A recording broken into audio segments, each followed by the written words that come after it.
Okay, now when we flip it over, we should technically have a wireless Mario Kart controller that is not yet fully assembled. We're now going to make this wired controller wireless. We're going to take apart this bad boy using this. This top shell will go on top of this right here. All right, we're going to start by cutting in to the box, this cable right here. After we're done, we will not need this. Out of here, gone. See ya. I saw this in Target and thought, wow, that looks insane. Looked at some pictures of each, looked at the backs, and just kind of noticed that the seams along the controller from the LED right here that indicates what player you are, and it also looks like the whole top plate, or the whole back rather, just separates from the top. And the only real difference is the charging port and the sync button. All right, I think step one might just help if we take apart the wired one first. So let's do that now. It's just a Phillips head. I literally just need to get the right size Phillips head, probably the 00. During editing, I thought a few notes might be necessary and helpful if you actually want to follow this along as a guide. So a couple things you'll need is 2 screwdrivers, unless you buy the nicer version, which is what I'm using here. That nice screwdriver was about 50 bucks on Amazon. It can sometimes fluctuate and be a little less on sale. The 2 controllers that are in the video, and maybe some kind of prying tool that you're seeing here to kind of work the controller open. The 2 screwdrivers that would be a cheaper version of this whole process will be linked below.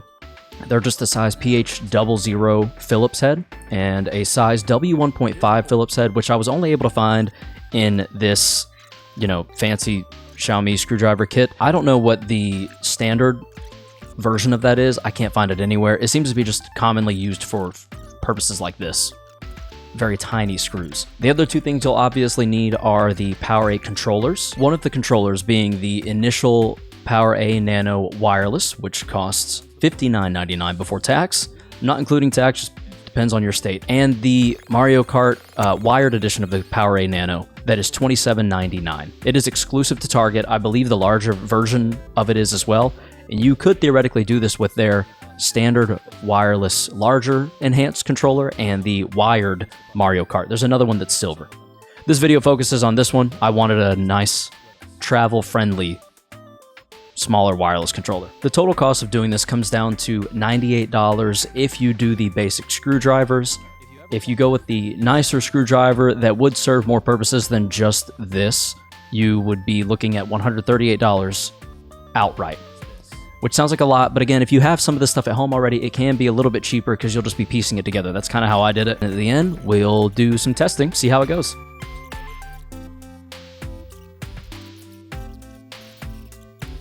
I kind of thought they were supposed to just pop off.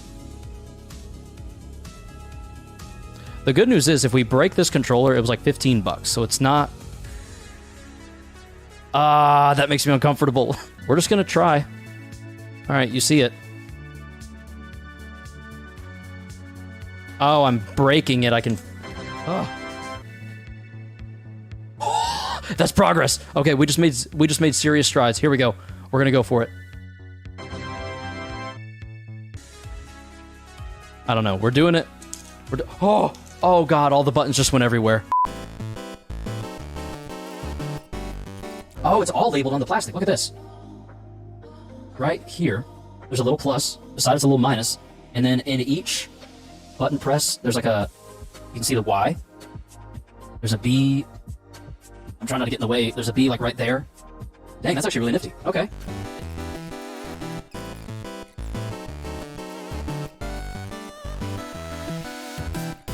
This one should take apart a very similar way, and then we can just take this, well, take the back end of this thing and just set it down into it. I don't know if it'll be that easy.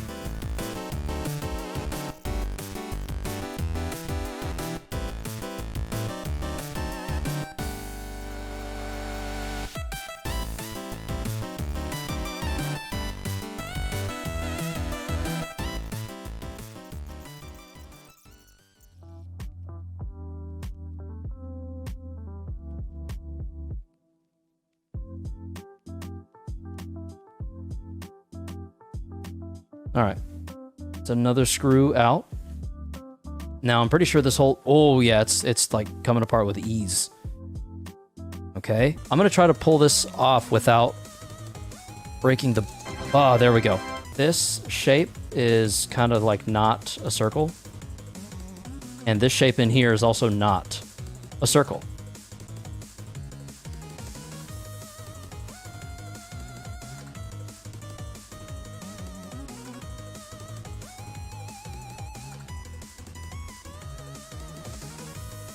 Okay, that's great. Now we just gotta do the same thing again on this one.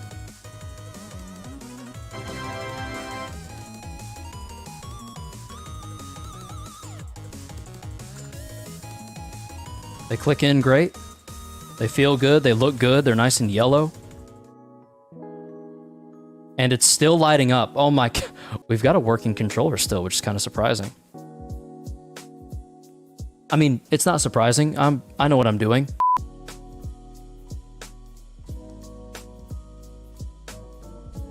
Oh yeah. All the screw holes are lining up well. Like the red and blue actually looks really nice too. Like the red shell against the blue board.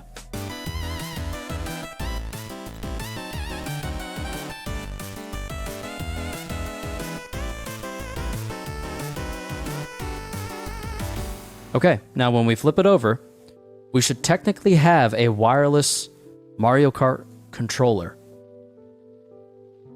that is not yet fully assembled. Now we take the previous back, slap it on. To be honest, I think the black's gonna look a lot better with this anyway.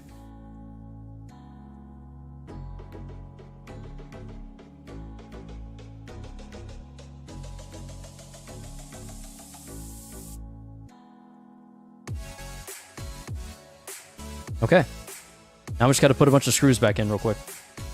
And I think after that, it'll essentially be ready for testing, and we'll see if we can get the Switch set up. Play a little Mario Kart with our new Mario Kart wireless controller.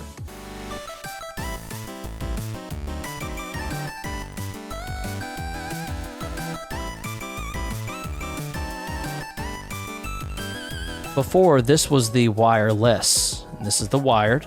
It's got the gray back now. And the reveal.